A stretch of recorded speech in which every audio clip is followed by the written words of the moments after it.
तुमचं नाव सांगा.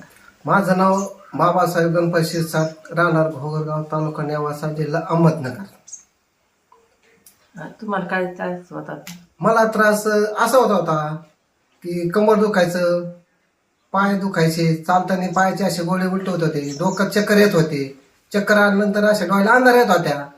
अंधारे आल्यानंतर मला थोडं चालायला असं म्हणजे कमकुत वाटायचं, पण चालणं होत नव्हतं. पायाला मुंग्या पण येत होत्या, खाली थकवा येत होता. आता ते मी ही बाटली घेतल्यापासून अमृतची याच्यापासून मला इतकं खूप चांगलं वाटतंय की मला म्हणजे थकवा गेलेला आहे, डोक्यात चक्कर येत नाही आणि असं चंचलपणा वाटतो शरीराला, स्वतः असं म्हणजे अशक्तपणा गेलाय त्याबद्दल. आणि हे अमृत खूपच चांगलं आहे. जर सर्वांनी याचं जर सेवन केलं, घेतलं तर एकदम सगळ्याला 100% याच्यापासून लाभ भेटणारच आहे.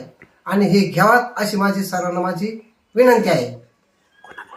कोणी दिलं तुम्हाला? हे अलका मॅडमने दिलं. Thank you. Thank you Alka madam, thank you Archana madam, यांचे मी आभारी आहे. थँक्यू अमृत ज्यूस. थँक्यू अमृत ज्यूस.